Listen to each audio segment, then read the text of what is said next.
Assalamualaikum warahmatullahi wabarakatuh. Bismillahirrahmanirrahim. Alhamdulillahirabbil alamin wassalatu wassalamu ala asyrafil anbiya wal mursalin sayyidina Muhammadin wa ala alihi wa sahbihi ajma'in. Subhanaka la ilma lana illa ma 'allamtana innaka antal alimul hakim. Rabbi shrah li sadri wa yassir li amri wahlul 'uqdatam min lisani yafqahu qawli. Nawaitu ta'alluma wa ta'lima wan naf'a wal intifa'a wal ifadata wal istifadata wat tadhakkura wat tadhkira wal hatha 'ala tamassuki bi kitabillah wa sunnati rasulih wad du'a ila al-huda wad dalala 'ala al-khair ibtigha wajhillahi wa ridahu wa qurbihi wa thawabih. Allahumma ya man qaridul umuri kulliha bi yadihi wa ilayhi yarji'u al-amru kulluhu ya fattah ya 'alim iftah lana fathan qariba ya fattah ya 'alim ya fattah ya 'alim ya fattah ya 'alim. Allahumma akhlina bil 'ilmi wa sayyidna bil hilmi wa akrimna bit taqwa wa jammilna bil 'afiyah. Allahumma arzuqna fahman nabiyyin wa hifdzal mursalin wa ilhamal malaikatil muqarrabin bi rahmatika ya arhamar rahimin. Bismillahirrahmanirrahim. Amma ba'du, hadirin hadirat rahimakumullah.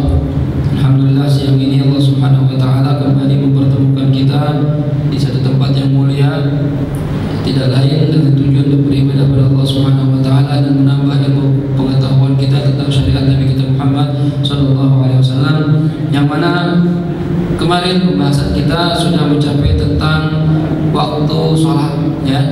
Kapan masuk waktu sholat, kapan keluar waktu sholat, ya. Yang kita bahas kemarin 5 macam sholat, dari mulai zuhur, asar, maghrib, isya, subuh, gitu ya. Nah, pembahasan kita yang terakhir juga adalah masalah sholat yang paling afdol atau afdol a'mal, amal yang paling afdol, paling utama adalah sholat di awal waktu, ya. Yang dimaksud awal waktu di sini bukan berarti azan langsung sholat, bukan. Akan tetapi ketika masuk waktu kita langsung bersegera mengerjakan perkara-perkara yang berhubungan dengan sholat, seperti kita berwudu, bahkan kalau bisa, ya, sebelum waktu sholat kita sudah wudu terlebih dahulu. Ya, dalam satu hadis Nabi kita Muhammad SAW pernah menggambarkan bahwasanya nanti di mahsyar ada sekelompok manusia yang mana wajahnya bersinar-sinar seperti matahari. Oh, rame-rame nih, ya, digiring surga. Sampai malaikat terheran-heran bertanya, "Man antum?" kata malaikat. "Kalian ini siapa? Apakah golongan manusia, apa jin atau malaikat? Oh, wajahnya terang begini." Bayangin, kayak matahari terangnya. Itu satu orang, ini berapa juta orang itu, ya. Malaikat bertanya-tanya, "Siapa kalian ini sebenarnya?" Kata mereka, "Kami adalah orang yang di dunia menjaga sholat kami." Ya. Lalu malaikat bertanya lagi, "Bagaimana cara kalian menjaga sholat di dunia?" Kata mereka, "Kami sebelum masuk waktu sholat, sebelum azan, kami sudah berwudu dan menunggu azan di masjid, di tempat sholat." Ini orang yang mukanya bersinar-sinar seperti matahari, ya. Nah, ini yang pertama. Yang kedua, ada lagi bersinar-sinar seperti bulan. Ya, bulan sinarnya kalah, nggak kayak matahari, walaupun terang juga, bulan purnama. Ditanya sama malaikat, "Kalian ini siapa?" Ya, "Kami ini yaitu orang yang menjaga sholat kami." Dengan cara apa? Kata malaikat, "Ketika azan berkumandang, kami langsung ambil air wudhu, langsung pergi ke masjid." Jadi azan langsung wudhu, nggak pakai tar-tar, ya. Ini bersinar seperti bulan. Yang ketiga, bersinar tapi seperti bintang. Nah, bintang itu sendiri, ya. Kalau ada mendung hilang, ya, bintang, ya. Ada awan gelap dikit hilang, ya. Kalah cahayanya sama bulan, apalagi sama matahari, ya. Mereka tanya, "Kalian ini siapa?" "Sinar seperti ini." Kata, "Kami di dunia menjaga sholat kami." "Bagaimana cara kalian menjaga sholat?" "Kami ketika adzan, ya, setelah adzan baru kami wudu, baru berangkat ke masjid." Nah, ini benar-benar kita nih. Kita masih untung masih sholat, tapi kalau bisa sinarnya jangan kayak bintang gitu, ya. Kalau bisa seperti matahari, ya. Sebelum misalnya zuhur jam 12 nih, jam 12.05 dari masjid udah wudu nungguin sholat, ya. Orang yang menjaga sholatnya, menunggu sholatnya, gitu, ya. Jadi sholatnya seakan-akan perkara yang ditunggu-tunggu, bukan perkara yang membuat kita malas. Udah zuhur lagi, udah asar lagi. Nah, kita kadang masih begitu tuh.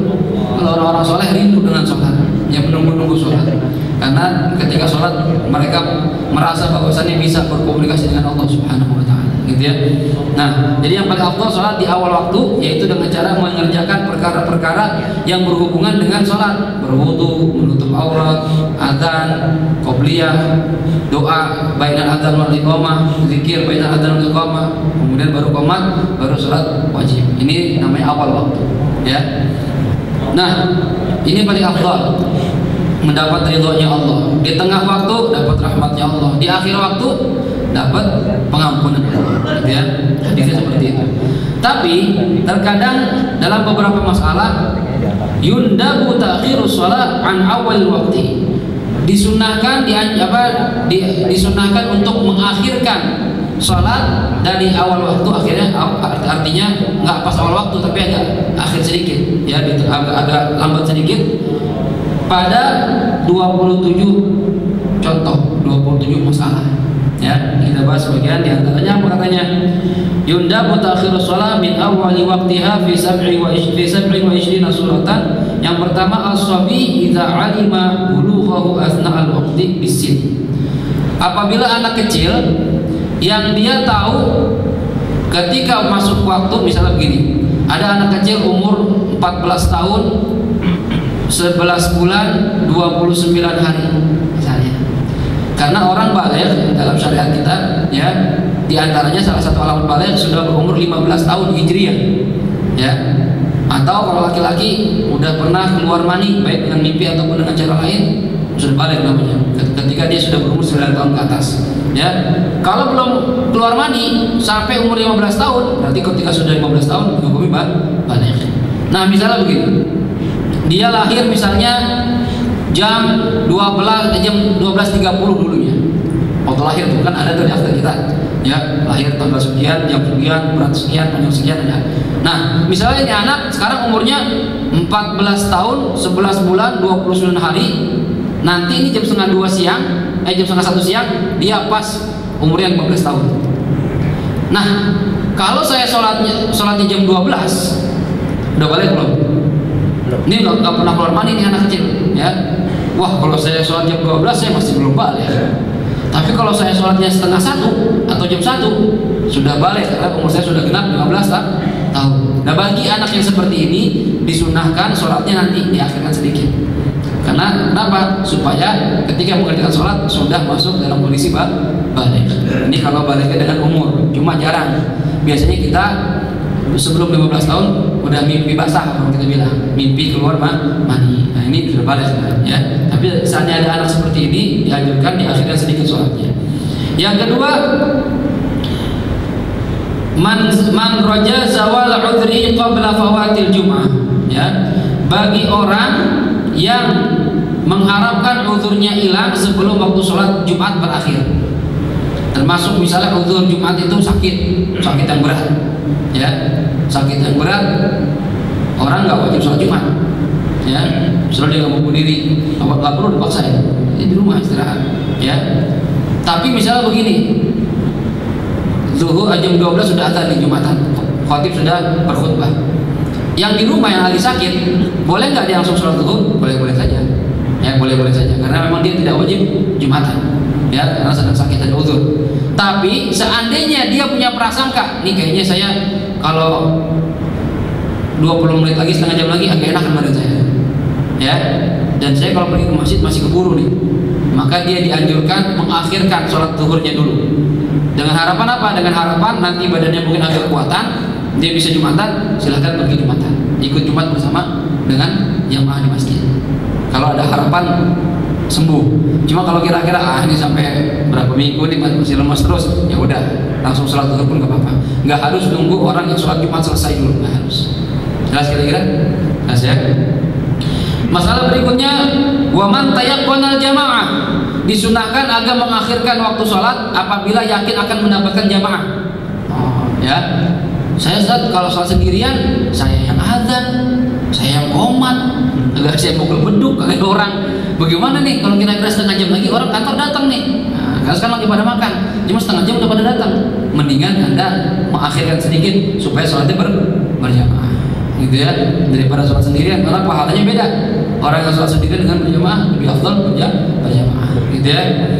Kemudian walida imil hadas rajal inqita, bagi orang yang punya penyakit hadas berkelanjutan tapi diharapkan akan berhenti. Misalnya gini, dia punya penyakit masuk kelaminnya beser, tahu beser? Bentar-bentar kencing, bentar-bentar kencing, gitu ya. Ini bagaimana hukumnya? Wajib sholat. Dia wajib cebok, disumpal kemaluannya, diikat, kemudian dia wudu. Ya benar nih, ya. Kemudian dia wudu, dia sholat. Seandainya di tengah-tengah wudu atau tengah-tengah sholat keluar air kencingnya, dimaafkan karena sedang sakit. Ya, ada ilmu hadas namanya. Tapi seandainya gini, Ustaz, ini saya penyakit saya ini biasanya ntar jam 2 berhenti. Ya, 2 jam begini nih bisa berhenti. Ya, jam 2, iya. Berarti Anda lebih afdal mengakhirkan sholatnya. Supaya apa? Supaya ketika sholat tidak ada hadas yang keluar sama sekali. Walaupun boleh dia sholat di awal waktu, cuma afdalnya di akhirnya sedikit ketika hadasnya diharapkan bisa berhenti. Jelas ya? Oke. Yang berikutnya, disunahkan mengakhirkan sholat wal makhruj lil khuruj minal amkinah allati tukrahu fiha sholat.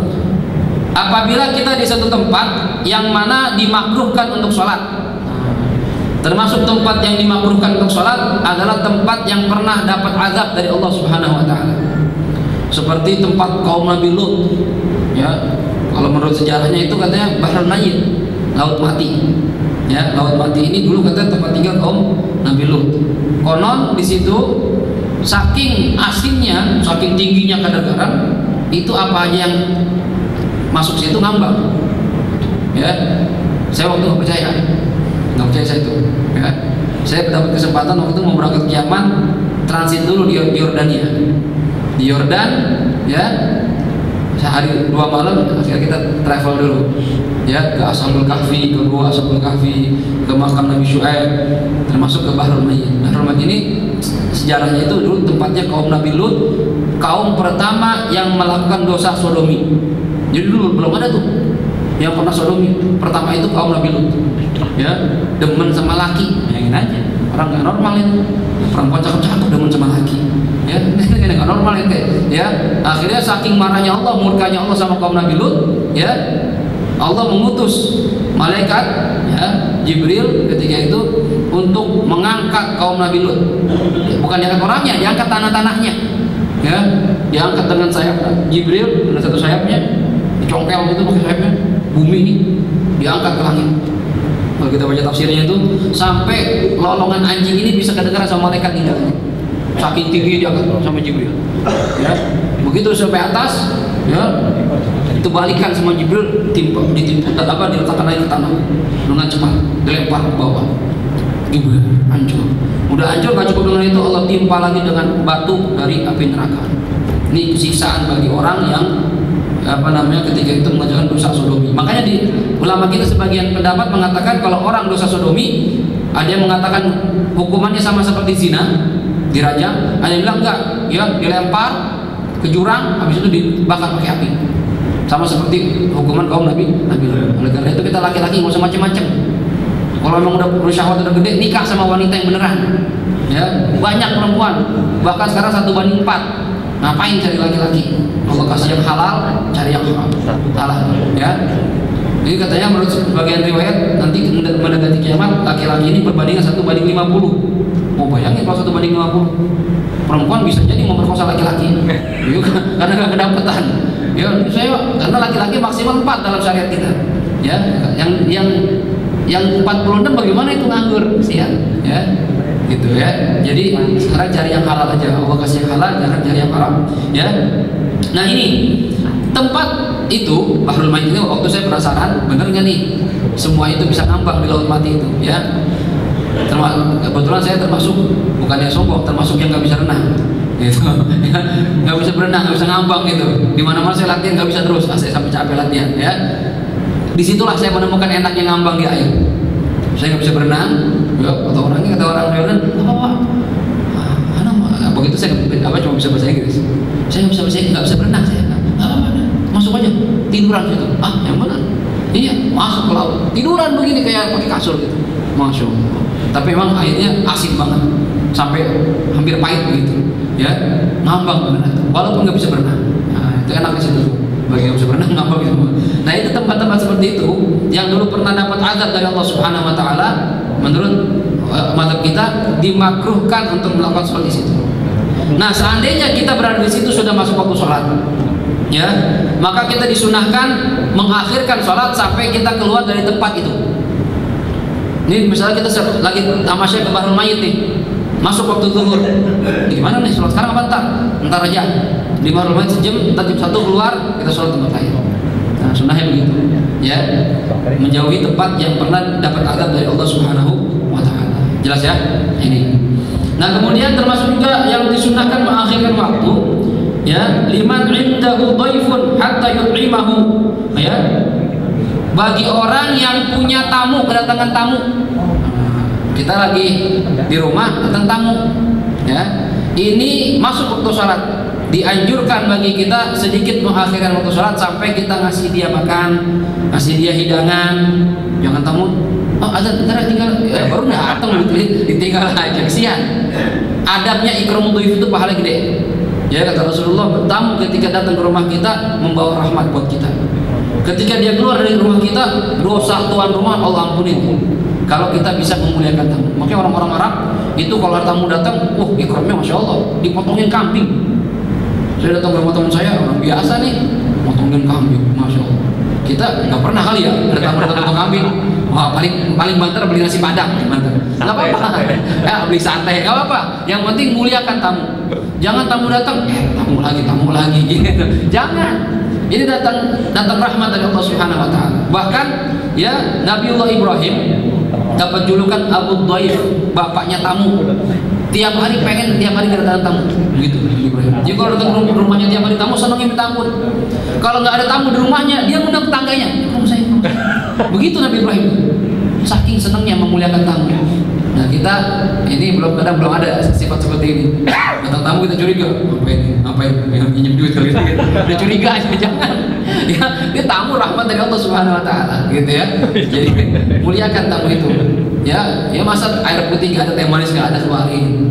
Jangan punya kue simpen aja, ntar dihabisin lagi sama dia. Jangan, keluarin buat tamu, ya, senang kalau ada tamu. Nah, kalau ketika ada tamu, kita dianjurkan ketika masuk waktu sholat agak diakhirkan sedikit sampai kita kasih hidangan buat dia, makanan.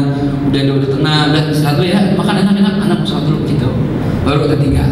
Jangan langsung kita tinggal, adabnya nggak seperti itu, ya.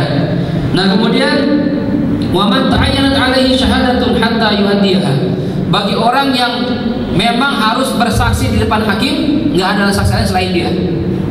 Nah, sedang lagi persidangan nih, saksi misalnya dia doang. Pak, Bapak diminta sebagai saksi, nggak ada lagi orang lain, Bapak doang saksinya. Gimana? Masuk waktu sholat, maka dia dianjurkan bersaksi dulu, karena nggak ada yang lainnya, ya. Secukupnya baru dia sholat, ya, seandainya terjadi. Kemudian wa indal ghadab, ketika lagi emosi masuk waktu sholat, entar dulu, karena emosi lagi memuncak nih, kita biasa nggak bisa khusyuk. Ya, lagi sholat mikirin kesal di dalam sholat, jangan, biar ada dulu, ya, wudu dulu, biar ada dulu, tenang pikiran, baru kita sholat, gitu ya. Wal ghaitu hatta yazul, sama nih, ya, ketika emosi dan marah sampai ada hilangan, ya. Wa man yu'annis maridan yastawhish bi firaqih, bagi orang yang sedang merawat orang yang sedang sakit, dan orang yang sakit ini kalau dia nggak ada merasa sedih, misalnya, ya. Ya, orang tua kita lagi sakit, atau istri kita lagi sakit, ya, atau lagi pengen ngelahirin, ya, biasanya kan pengen ada suaminya, gitu ya. Ada orang tuanya ada, cuma kalau nggak ada yayangnya gimana gitu rasanya, maunya ada abangnya, gitu ya. Masuk adzan dulu, apalagi misalnya dia lagi mulus, lagi ngeden, ya, tinggal biarin dulu, lagi ngeden adzan tinggal sinyal, biarin dulu biar sampai lahir, ya. Coba sholat tinggal dikit lagi nih, baru kita tinggalin, ya, biar dia tenang dulu. Udah tenang, baru kita tinggal. Istirahat dulu dari abang di sini, tenang aja, tidur dulu, tidur baru kita tinggal. Tapi jangan sampai waktunya habis, ya. Kalau waktu udah hampir habis nih, kita langsung pergi, kita izin sama dia, ya. Kemudian wa khaif wa mushtaghil bi dzabhi bahimatin musyarrafatin 'alal halak, bagi orang yang sibuk untuk menyembelih hewan yang hampir mati. Misalnya kita punya kambing ketabrak mobil, wah, ini kalau mobil udah sakit nih, ya, kalau saya gak potong jadi bangke mati nih, sayang dagingnya, gimana? Adzan lagi berkumandang, potong dulu. Ya, potong dulu supaya bisa dimakan dagingnya, supaya nggak jadi bangke. Habis selesai baru kita sholat. Gitu ya, tinggalin dulu sholatnya sebentar. Kemudian qatala nahwa hayatin, atau karena sibuk sedang membunuh seperti ular, binatang yang berbahaya bagi kita. Ya, masuk waktu sholat di rumah kita ada ular, jangan ditinggal, bunuh dulu. Ntar dia gigit anak kita lagi. Ya, biarin, bunuh dulu karena bahaya. Memang dianjurkan ya kalau menemukan ular dibunuh. Tapi kalau kita kayak dipiara ya, gitu ya. dijual ya, dipiara, dijual nggak sesuai sama syariat nih. Bertemu kalau jengkingan, yang hewan yang berbahaya buat kita bunuh, sunnahnya begitu, yang bisa menyakiti manusia. Ya, nyamuk bagaimana Ustaz? Nyamuk nyakitin nggak? Nyakitin, pukul. Ya, ente kalau digigit nyamuk, bahkan kalau apalagi ke nyamuk demam berdarah, bahaya nih. Jangan dibiarin dari sedekah. Jangan tersakit, pukul. Ya, kan termasuk minal mudhiyat, hewan-hewan yang bisa menyakiti manusia, dianjurkan untuk dibunuh. Gitu ya. Nah, kemudian juga termasuk juga lisyiddatil har. Nah, ntar dibahas nih, ya. Ketika saking sedang panas-panasnya. Ini khusus sholat zuhur. Sholat zuhur pengen ke masjid, lagi musim panas, ya. Kemudian hawanya panas. Wah, jalannya kalau di Indonesia mungkin nggak berasa. Kalau waktu di Hadramaut itu masya Allah, musim panas, hawanya panas, siang-siang, berasanya minta ampun. Itu bisa 40 lebih derajatnya, ya panas. Ini bibir udah pecah-pecah, kaki pecah-pecah, ya panasnya minta ampun. Nah ini dalam kondisi begini disunahkan sholat zuhurnya agak diakhirkan sebentar, karena sabda Rasulullah SAW mengatakan idza shtaddal harru fa'abridu bizuhri. Ketika panas sedang memuncak kata Rasulullah, maka sholatlah zuhur ketika sudah agak dingin sedikit. Maksudnya jangan pas lagi siang-siang banget gitu. Jam 1, jam 2 baru sholat zuhur. Dengan syarat sholat zuhurnya ini berjamaah, ya, bukan sendirian. Ya kalau sendirian sih nggak ngaruh. Itu sholatnya di rumah sendirian. Cuma ini pengen jamaah di masjid, jalannya panas banget. Ya, kalau di rumah aja panas, ini kan di rumah, ya nggak ada halangan. Ini kalau pengen ke masjid, dan jarak tempat sholat ini jauh. Kalau misalnya jarak tempat sholatnya kayak dari kantor ke sini, yang kerja di mall nih, sini itu sih nggak panas. Walaupun di luar panas nih, ya naik lift aja, jangan sini sebentar. Enggak, ini jalannya jauh dan panas dan ingin berjamaah. Ini sunnah diakhirkan sedikit, khusus sholat zuhur saja, tidak ada pada sholat lainnya. Ya. Nah kemudian termasuk juga sunnah mengakhirkan ini wa mudafa'atul hadath. Ketika kita sedang, bahasa Betawinya apa ya, kebelet hadath, pengen buang air, pengen buang kencing, pengen kencing, ini sunnahnya diakhirkan. Kita sakit perut nih, udah nggak tahan, gimana? Azan, Allahu Akbar, gimana nih? Sholat atau buang air dulu? Ayo, buang air dulu, ya, atau pengen kencing, ya, azan, kencing dulu. Ya, pengen kentut dulu, atau dua semuanya, pengen kencing, pengen buang air, pengen BAB, semuanya keluarin dulu. Kenapa? Tujuan sholat ini supaya ketika sholat nggak ada hal yang mengganggu khusyuk kita. Nah kalau kita lagi sholat nahan buang air, coba dah kalau bisa khusyuk. Yang ada keren yang mulu gitu, gimana? Mana imamnya lama lagi, ya. Ini jadi nggak khusyuk sholatnya. Mendingan kita buang dulu hadas kita, ketika sholat bisa khusyuk, ya. Jadi sholatnya enak, tenang jadinya, ya.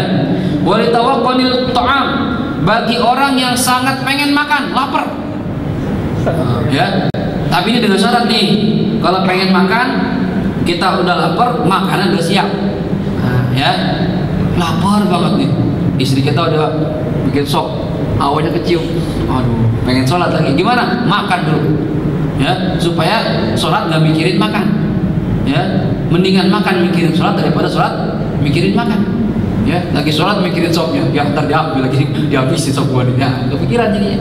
Mendingan kita makan dulu, ya, dengan syarat tadi benar-benar lapar dan makanan sudah siap. Kalau makanannya belum siap, ya nggak ada gunanya. Ya, duh lapar nih, ada makanan nggak ada, ntar saya masak dulu. Ya, berapa lama? Sejam. Jangan nungguin masakan matang, sholat dulu. Karena walaupun ente nungguin nggak bakal selesai itu makanan, itu sampai sejam. Ya, jadi sholat dulu, baru kita makan. Kecuali kalau udah ada, makan dulu. Ya kalau udah ada makan dulu. Makanya ada kaidah dalam bahasa Arab begini: idza ta'arada bainal isya wal 'asya quddimal 'asya. Apabila berbenturan antara sholat isya dengan 'asya, 'asya itu makan malam, dahulukan makan malam dulu. Kalau udah siap, ya, supaya sholatnya khusyuk. Intinya supaya menjaga khusyuk ya sholat. Gitu ya. Cuma juga kata para ulama, makannya ini nggak sampai kenyang-kenyang banget, seukuran keinginannya hilang. Misalnya saat saya setengah piring atau berapa senap juga udah enak dah, udah segitu aja dulu, ntar habis sholat baru makan lagi. Bukan berarti makan sepiring habis nambah lagi, itu namanya maruk bahasa Betawinya.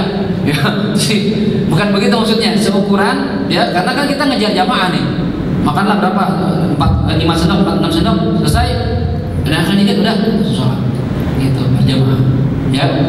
Makanannya udah jadi, terus di tempat yang ada kucing siap makan. Apalagi itu gimana tuh? Ada kucing siap makan dulu, tadi makan kucing lagi ya. Itu kalau misalnya ada satu orang yang jaga gitu nggak sholat, nggak ikut sholat dulu gimana? Enggak, tadi syaratnya itu disunahkan itu ketika kita sudah lapar, makan udah siap. Nah ini belum lapar-lapar, makan udah siap. Kebetulan pas banget azan, azan nih, tiba-tiba udah siap. Terus? Tapi kalau di lantai nggak ada meja, nggak ada apa ya, di situ doang. Ada kucing di situ? Iya, udah siap kucingnya buang. Atau tutupin makanannya ya, dengan cara apa aja dah, intinya biar sholat kita tenang, jangan sampai pikiran perlu nggak kita nyuruh orang satu jagain ya, kalau sendiri kesian tadi nggak jamaah, mau berdua jagain situ ya. Atau kucingnya aja buang, jadi nggak repot-repot ya. Jelas ya. Dan kemudian ketika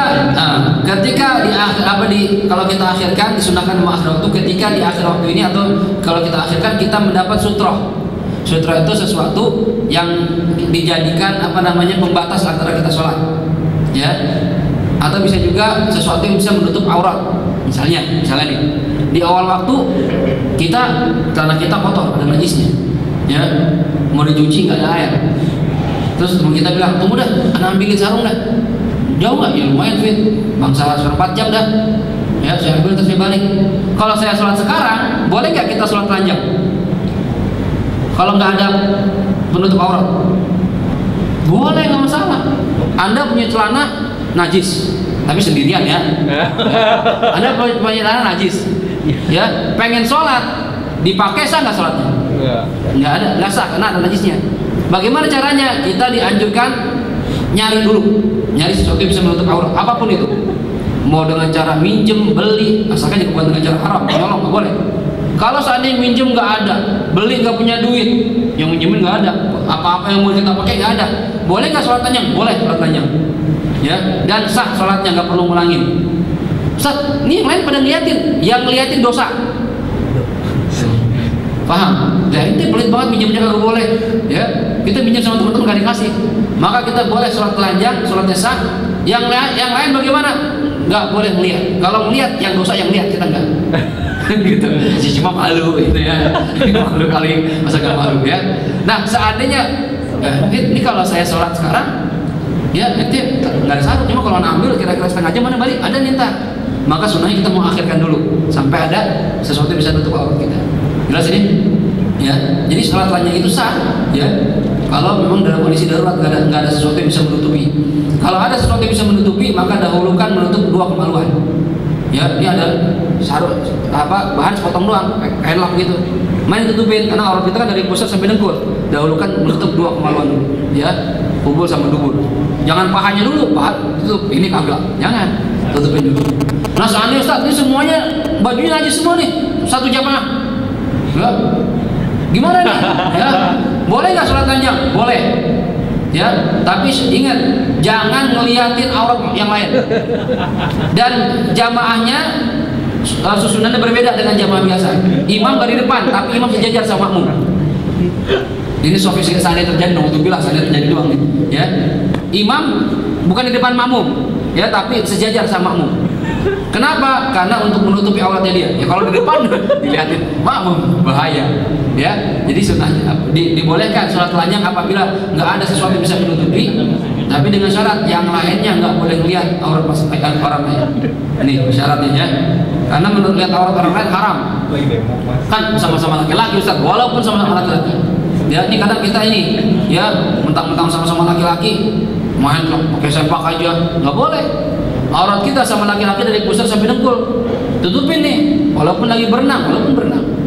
Ya, nah kita sekarang di Indonesia ya susah ya, tempat berenangnya ini campur cowok cewek. Ya, sedangkan berenang itu kan termasuk olahraga yang disunahkan Rasulullah. Nabi menyuruh kita belajar renang, belajar rimaha, manah, ya, lempar tombak, romyu, ya. Jadi, tapi berenang ini sekarang kalau kita mau berenang semua campur, cowok cewek, jadi masih repot. Ya, yang enak itu ada kalau renang khusus kayak di Hadramaut tuh laki-laki semua gitu, perempuan semua dan menutup auratnya. Kalau kita berenang ya tetap pakai celana menutupi pusat sampai dan ini sih atas kebuka nggak masalah. Cuma kalau Indonesia susah, ya. Bahkan kalau nggak ada ceweknya sepi kalau berenangnya. Ya seru nih, nggak ada ceweknya gitu kita malah ada kacau nih. Ya, yang enak kita di rumah punya kolam renang sendiri dah. Ya, jadi bikin rumah walaupun gak gede-gede banget tapi ada kolam renang ya kalau berenang. Enak sih ya. Sebenarnya belajar berenang. Ya, kemudian sunnah mengakhirkan sholat apabila dalam kondisi sedang tertimpa musibah seperti lagi tenggelam, ya. Masuk waktu sholat, itu berenang dulu, pikir sholat, biar berenang dulu nyelamatin diri baru sholat, ya. Kemudian lagi menyelamatkan jiwanya atau hartanya, ya. Ini masuk waktu sholat, laptop kita diambil orang, ngobrol orang ambil laptop kita, nggak usah sholat, kejar tuh maling, ya. Ini hak kita. Ya, mati menyelamatkan nyawa kita, mati syahid, ya. Atau kita pengen dibunuh orang, masuk waktu sholat, jangan diam aja tunggu Bapak sholat dulu, nggak bakal itu sama dia, ya. Yang ada lawan kalau memang kita dalam kondisi benar, ya. Misalnya pengen dibunuh sama orang tanpa hak, jadi zalimin, lawan, mati syahid, ya, menyelamatkan jiwa. Nah, ini termasuk juga tajhizul mayyit, mengurus jenazah. Kalau ada jenazah ini masuk waktu azan, maka yang bertugas, yang mandiin, yang kafanin, sunnah mengakhirkan, rapiin dulu temannya, ya, dimandiin dulu, kafanin dulu. Pernah nggak sih dia mandiin mayat? Nggak ada pernah. Saya pernah waktu itu belajar tuh praktek, ya, atau praktek teorinya. Terus diajak guru saya, ayo mandiin mayat langsung, ya. Itu orang mayat itu benar kotorannya itu lebih bau dibandingkan yang masih hidup. Ditekan tuh, ya, kita bersihin kukunya, bersihin giginya semua, kita siwakin segala macam, ya. Nah, oleh karena itu sebelum kita jadi mayit, ayo, ya, buru-buru deh taubat sama Allah Subhanahu Wa Taala. Takut ntar datang ajal kita lagi kondisi maksiat belum taubat sama Allah Subhanahu Wa Taala. Ini ya, ini hal-hal yang disunahkan mengakhirkan sholat, ya, dari awal waktunya. Kemudian pembahasan kita a'dzarus sholat. Uzur salat. Apa arti uzur salat? Artinya la ya'tam man akhara shalah an waqtiha bi ayyi udhrin min hadhil a'dzar.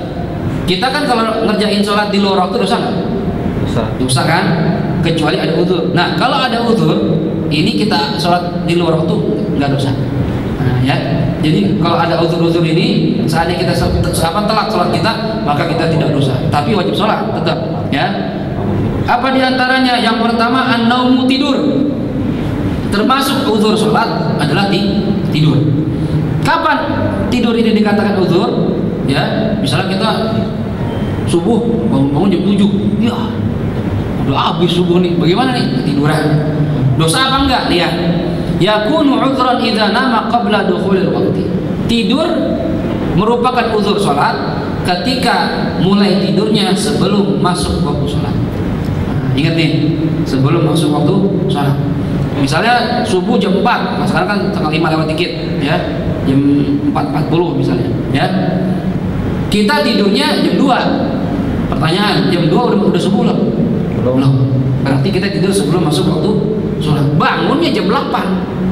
Nah, dosa nggak kita tinggal subuh?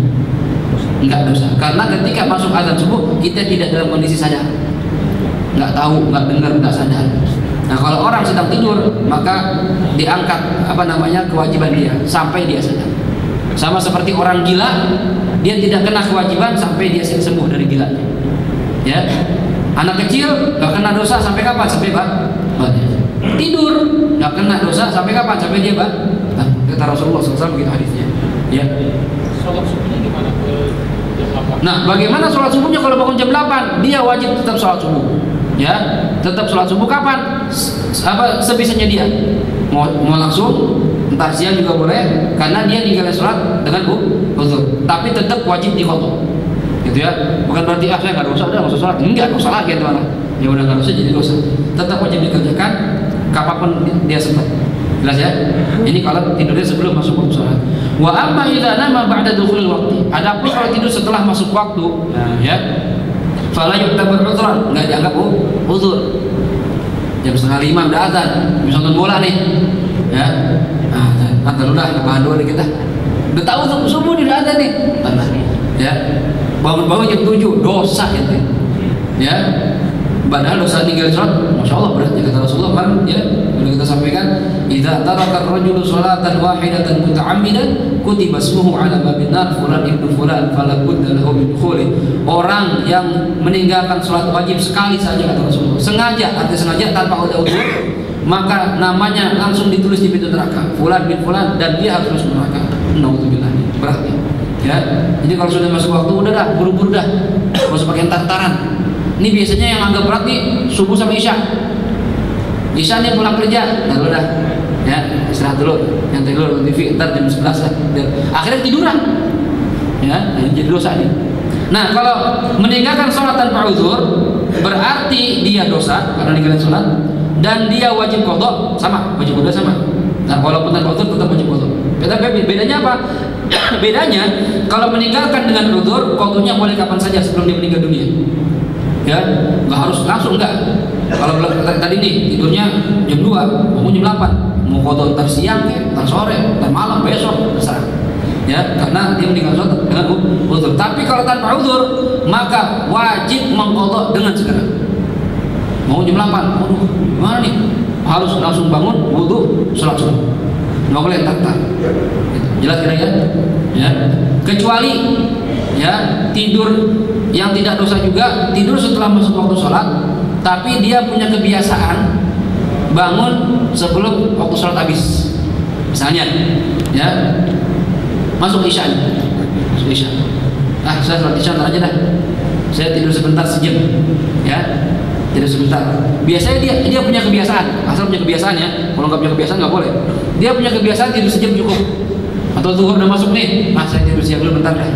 Kira-kira jam 1 saya bangun, ntar saya sholat. Ini dipersilahkan ya Anda tidur, ya. Apalagi kalau sudah ngantuk banget. Kalau udah ngantuk banget nih, ya silakan tidur, tapi dengan syarat nanti bangun sebelum waktunya habis. Kalau seandainya kebablasan pun tidak dianggap dosa karena dia punya kebiasaan biasanya bangun sejam. Jadi di luar kebiasaan dia nggak biasa. Biasa bangun jam 1 gimana nih? Udah maafkan. Tapi tetap wajib kok. Cuma bedanya tidak dosa aja gitu. Tapi kalau ente saat saya tidur siangnya, nanti biasa kalau tidur berapa lama? 3 jam. Ente 3 jam jam 1 sekarang. Bangun jam 4 udah keburu asar. Sholat dulu, nggak boleh ente tidur karena nggak punya kebiasaan. Atau misalnya dia udah nyuruh orang bangunin istrinya misalnya, dek aku capek banget nih jam 12 nih, ntar bangunin ya jam 1 ya. Udah pasang beker alarm, ya handphone beker semua pasang, ya. Tiba-tiba bekernya, kan ada orang tidur di Betawi tidur kebo, mau digoyang-goyangin kayak apa nggak bangun-bangun, ada orang begitu. Bekernya lagi, tiba aja dia ngorok. Ya, bininya bangunin nggak bangun, atau bininya lupa, ya bangun asar, ini pun dimaafkan karena dia sudah berusaha untuk bangun. Cuma afdolnya kalau kita takut akan ketiduran, lebih baik kita sholat dulu baru kita tidur. Jelas kira-kira ya? Nah ini. Kemudian bagaimana kalau kita melihat orang tidur dia belum sholat? Wajib nggak kita bangunin? Ya, istri kita, teman kita di kantor, ya gimana nih anak kita? Wa yusannu iqadhu man nama qabla dukhul waqti.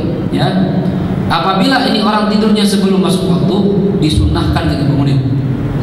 Ya, sunnah kita bangunin. Tapi kalau buat takdib, buat didik, buat bangunin. Anak kita nih misalnya tidur jam 10, subuh belum bangun, walaupun sunnah bangunin, tapi bangunin. Ngedidik dia bangun subuh gitu. Jangan tentang sunnah doang biarin dah tidur, jangan. Ntar kebiasaan nggak bangun. Ya, tapi kalau untuk orang lain misalnya teman kita atau orang di masjid nih, ini tidur tadi perasaan dari jam 11 ya, ini udah masuk waktu subuh nih, zuhur, bangunin supaya dia ikut sholat jamaah, gitu ya. Tapi kalau dia tidur setelah masuk waktu, maka hukum bangunin wajib.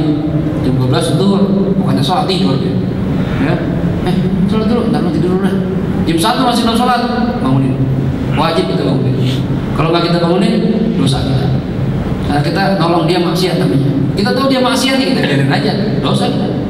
Ya, Makanya kalau Nabi mengatakan man ra'a minkum munkaran falyughayyirhu bi yadihi. Orang di antara kalian yang melihat kemungkaran, maksiat, kalau dia mampu rubah dengan tangannya. Kalau dia punya kekuatan, rubah dengan kekuatannya. Ya. Kalau nggak berani, kata Rasulullah, ubah dengan ucapannya, ngomongin. Ya, ente gimana sih? Masih mabuk, udah dengan zaman mabuk, bilangin. Ya, masjid sholat tobat gitu. Ya. Nggak berani juga, Ustaz, saya kalau bilangin saya digapok, Ustaz. Preman dia. Ya udah minimal ya kita ingkari dengan hati kita. Nggak senang kita dengan maksiat. Dan yang terakhir ini kata Rasulullah, wa dzalika adhaful iman, ini iman yang paling lemah begitu. Nah, kita masuk yang mana tuh? Di kampung kita ada orang main judi, kita termasuk yang diem aja, apa yang bilangin, apa yang merubah. Ada warteg buka dekat rumah kita bulan Ramadan, kita masuk yang mana? Yang kayak FPI, tutup malu, mau hancurin lu. Ya, itu harus ada yang begitu. Kalau nggak ada yang begitu, berantakan ini agama. Ya, tapi kalau bisa yang berwenang harusnya begitu, polisi, yang pemerintah begitu, larang. Ya, nggak berani, nasihatin, mbak, bahasa Islam, ada warteg buka entar aja, maghrib, di jalan sekarang, nasihatin. Nggak berani juga, ya udah, ngingkarin aja di hati. Buka lagi, demen gitu. Cuma tuh yang orang paling lemah gitu, ngedumel doang. Orang-orang mucit begitu, ngedumel doang kerja. Tapi nggak berani ngomong, ya. Tapi masih lumayan daripada nggak ngapa-ngapain. Ya, ini yang pertama. Yang kedua, termasuk udzur sholat, lupa. Nah, ada orang lupa sholat. Ada nggak? Ada. Lupa. Ini termasuk uzur, nggak dosa. Tapi dengan syarat lupanya bukan dikarenakan pekerjaan yang makruh atau haram. Kalau lupa gara-gara mengerjakan sesuatu yang makruh, maka dosa. Atau perkara yang haram, lagi dosa. Apa saat yang makruh contohnya? Di mazhab Imam Syafi'i termasuk perkara makruh adalah main catur. Nah, itu main catur nih. Ya. Itu mazhab lain mengatakan bahkan haram, ada yang mengatakan haram main catur. Kenapa? Tadiyul waqt, buang-buang waktu. Bayangin aja kita main catur 2 jam kita begini doang. Coba. Ya, kadang nggak cuma yang main, yang ngeliatin begini juga. Padahal dia kagak main, gak ada untungnya, ngeliatin juga berjam-jam. Ya, coba itu kita pakai buat baca Quran, kita pakai buat istighfar 2 jam, banyak banget kan? Ini begini aja. Oke, masya Allah. Ini perkara makruh, ya nggak dosa kalau mazhab Syafi'i, cuma itu kan, hukum dosa, ngomong waktu nggak sia-sia, ya. Kita dihukum makruh aja nggak dosa, sebaiknya kita tinggalin, ya. Nah, kalau kita lupa gara-gara main catur, ya udah asar, saking anaknya main catur nih dari zuhur, gimana nih? Maka ente dosa dengan sholat, wajib qodho dengan segera. Udah dosa, wajib qodho dengan segera, nggak boleh nanti, harus langsung. Apalagi lupa karena perkara yang haram, main judi. Ya. Ada orang ingat sholat main judi, ya, kan ada yang tobat-tobat sedikit gitu kan, yang lumayan gitu. Oke, enak banget. Azan, Allah. Ntar lu lagi enak nih, menang nih. Ya. Tahu-tahu, udah asar ya? Ya Allah, kita belum sholat main judi nih, gimana? Misalnya, ya. Gimana nih? Ya. Udah, main judi berhenti sholat dulu. Wajib langsung tuh, wajib langsung sholat dan dia hukum dosa. Karena lupa karena perkara yang haram. Jelas kira-kira nih, ya. Tapi kalau lupanya bukan karena perkara haram dan makruh, misalnya kerja, semua jadi bos, nih selesai laporan nih, saking enaknya nih, lupa sholat, khusyuk banget, itu udah asar, tinggal dosa, ya. Tapi wajib qodho tetap. Kapan qodhonya? Kapan saya dia sebelum meninggal dunia, gitu ya. Tapi tetap wajib qodho. Atau perkara yang sunnah atau yang wajib, misalnya ngaji, ya saking enaknya. Ada waktu itu di Jawa Timur ada kiai itu lupa waktu baca kitab di kamarnya sampai 3 hari, dipikir bentar doang perasa dia. 3 hari. Iya, sampai diketok tuh nggak dengar. Ya, orang udah meninggal. Ya, saking enaknya mutolaah, orang udah senang dengan sesuatu kadang lupa dengan yang lainnya. Ilmu apalagi, udah enak-enak begini, tuh lupa waktu tuh. Ya, sampai nggak berasa lapar kayak kita jatuh cinta gitu. Pernah jatuh cinta ya? Ya, kalau lagi nelpon cewek nih, itu pulsa habis langsung isi lagi, baterai habis kita cas dulu gini, berjam-jam tuh, enak aja. Kenapa? Karena kita cinta dengan hal itu. Nah, kadang orang begitu, saking enaknya ibadah, saking enaknya mutolaah kitab, baca kitab, cari ilmu, lupa waktu. Tahu-tahu udah asar nih, belum sholat zuhur, ini dimaafkan.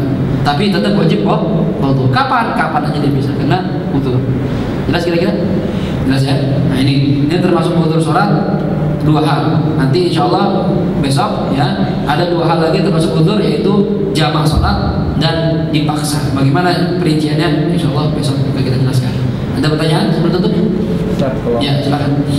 lagi di jalan, lagi mobil atau di motor, terus azan coba masjid terdekat itu tuh, kalau kita ke masjid terdekat itu pasti udah lewat satu apa namanya, yang nggak masuk, malah udah pasti udah Habis. Terus? Nah, dan masjid itu dekat banget sama rumah. Itu mending mana tuh? Mending sholat ke masjid juga walaupun sendiri, mungkin sendiri atau mungkin ada lagi, atau mending ke rumah? Nah, tadi itu kalau seandainya di awal waktu kita mau ngejar awal waktu, ya karena kita telat datangnya udah habis jamaahnya. Tapi kalau masjid lain masih ada jamaah, afdal cari yang jamaah supaya dapat pahala jamaahnya.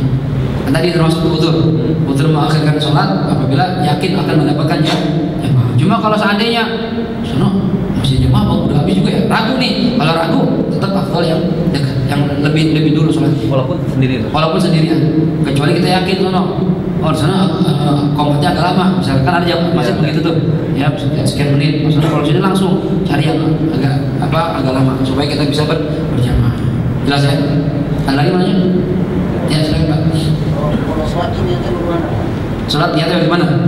Jumlah rakaatnya mungkin kalau sholat dulu sama nggak jumlah? Oh ya, niat qadha apa niat sholat biasa maksudnya? Qadha, ya oke. Bagaimana niat sholat qadha? Sebenarnya sama aja. Ya, misalnya zuhur, usolli fardhu dhuhri arba rakaatin mustaqbilal qiblati qadhaan. Biasanya kan kita adaan, diganti adaan jadi qadhaan lillahi ta'ala. Itu aja. Rakaatnya sama jumlahnya. Ya, dan tidak harus di waktu zuhur, asar di waktu enggak harus. Kayak tadi nih, subuh kita telat, bangun jam 8. Boleh nggak kita sholat jam 9? Sedangkan jam 9 nggak ada sholat, paling duha, waktu duha, nggak apa-apa. Saya ntar sholatnya zuhur aja dah, boleh, nggak masalah. Kapanpun boleh. Jumlah rakaatnya sama seperti sholat aslinya. Maksudnya sama dengan waktunya? Nggak, waktunya nggak harus sama. Sholat asar, boleh sholat asar. Nggak harus sama. Tapi boleh begitu. Boleh seperti itu. Tapi kalau pertanyaannya harus nggak sama asar di waktu asar, zuhur waktu nggak harus. Boleh kapan saja. Lebih cepat, lebih bagus. Misalnya begini, saat saya kalau nunggu asar masih lama nih, takutnya saya nggak ada umur. Sekarang saya bisa sekarang kosong nih, sekarang aja nggak usah tunggu nanti, ya. Karena khawatir umur kita nggak ada, kita belum foto sholat. Jelas ya? Nah, ada lagi mana? Gitu? Tapi ya, Yang lagi rame itu baca Al-Quran pakai lagam Jawa itu gimana kalau menurut saya? Al-Quran pakai nama Jawa. Lagu. Gimana tuh? Saya belum tahu. Yang lagi kayaan Yang baca Al-Quran gitu. baca Quran nadanya tuh Ada Jawa. iya, bukan hijaz, bukan. Oh gitu maksudnya. Tapi tetap Quran biasa gitu. Oh, baca Quran, nah, nama Jawa, ya. Ya bagaimana hukumnya? Ya boleh-boleh aja. Ya asalkan tajwidnya, makhrajnya, ya panjang pendeknya semua benar. Mau nggak pakai nahum apa juga, Ustaz saya nggak bisa apa-apa.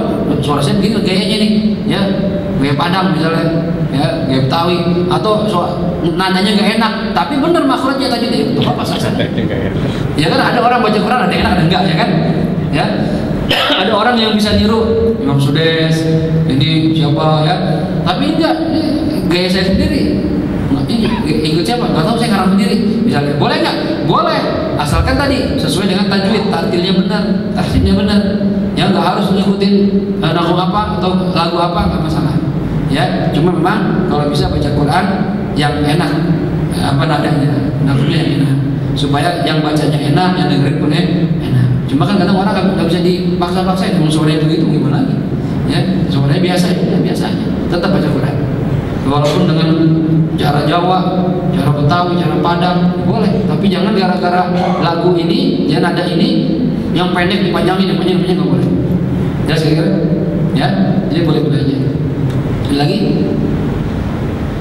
Nggak ada? Ya, kalau ada kita tutup kajian kita baca surat Al-Fatihah. Mohon kepada Allah Subhanahu wa taala semoga ilmu yang kita dapat di siang hari ini bisa kita pahami, bisa kita amalkan agar membuat ibadah kita benar di mata Allah Subhanahu wa taala, dan mudah-mudahan mati kita dalam husnul khatimah dicatat sebagai orang yang mencari ilmu di mata Allah Subhanahu wa taala. Ala hadhihi niyyah wa li kulli niyyatin shalihah wa ila hadratin Nabi Muhammad sallallahu alaihi wa alihi wasallam. Al-Fatihah. A'udzu billahi minasyaitonir rajim. Bismillahirrahmanirrahim. Alhamdulillahirabbil alamin arrahmanir rahim maliki yaumiddin. Iyyaka na'budu wa iyyaka nasta'in. Ihdinas siratal mustaqim. Siratal ladzina an'amta 'alaihim ghairil maghdubi 'alaihim waladdallin.